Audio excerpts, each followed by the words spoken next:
নমস্কার সকলকে, cooking with স্বর্ণালী চ্যানেলে তোমাদেরকে জানাই অনেক অনেক স্বাগত।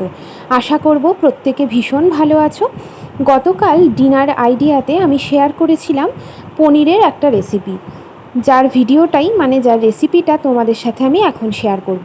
পনির টিক্কা বানাচ্ছি, যার জন্য খুব সামান্য ঘরে থাকা সাধারণ মশলা দিয়েই কিন্তু হয়ে যাবে।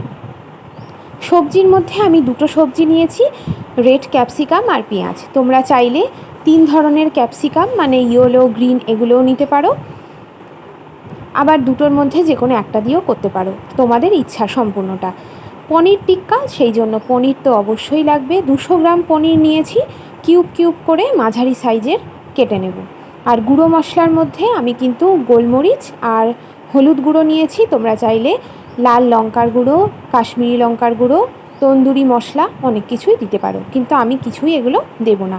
এবার এই বাটিটার মধ্যে নিয়ে নিলাম আদা রসুনের পেস্ট, জল ঝরানো টক দই, নুন, গোলমরিচ গুঁড়ো, আর উপরে হলুদ বাটিটায় আছে বেসন, সামান্য লবণ দিয়ে মিক্সচারটাকে ভালো করে রেডি করব।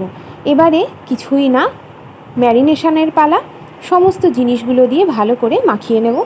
এবার এই যে একটা ছোট্ট প্যান দেখালাম একটু আগে, যেটার মধ্যে আমি কিন্তু সর্ষের তেল গরম করে রেখেছিলাম, যেটা ওই ম্যারিনেশনটা যখন করছিলাম ওর মধ্যে কিন্তু দিয়েছি। এবার কাঠির মধ্যে গেঁথে নেওয়ার পালা। ম্যারিনেশনটা করে কমপক্ষে 6 থেকে 7 ঘন্টা কিন্তু ফ্রিজে রাখতে হবে, তবে গিয়ে সমস্ত মশলা এর মধ্যে ঢুকবে। সাথে সাথে করলে কিন্তু এর স্বাদ সেরকম পাওয়া যায় না। আমি দিনের বেলা করে রেডি করে রেখে দিয়েছিলাম, আমি রাত্রেবেলা ডিনারে বানিয়েছিলাম। পনির যেহেতু খুব নরম হয়, খুব সাবধানে এই কাজটা করতে হবে। রাত্রিবেলা নামিয়ে নিয়েছি ফ্রিজ থেকে। এবার একটা ননস্টিক প্যানের মধ্যে, তোমাদের কাছে যদি গ্রিলড প্যান থাকে সেটাতে করতে পারো, তাতে আরও ভালো হবে। অল্প সাদা তেল দিয়ে ব্রাশ করে নিয়ে পনিরের এই টিক্কাগুলোকে লো টু মিডিয়াম, আবার মাঝে মাঝে হাই ফ্লেমে উল্টে পাল্টে ভেজে নিতে হবে। দইটা কিন্তু খুব বেশি দেওয়া যাবে না, তাহলে কিন্তু প্যানের মধ্যে লেগে যেতে পারে। এবার একটু চারদিক থেকে পোড়া পোড়া হলেই পনির টিক্কা রেডি।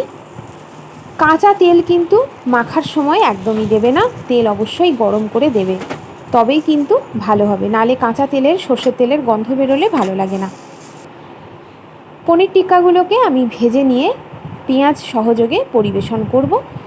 নিয়েছি প্লেটের মধ্যে, ওপর থেকে সামান্য বিট লবণ ছড়িয়ে দিলাম। তোমরা চাইলে চাট মশলা অ্যাড করতে পারো, গ্রিন চাটনিও দিতে পারো। কেমন লাগলো জানিও, ভালো লাগলে লাইক শেয়ার করো।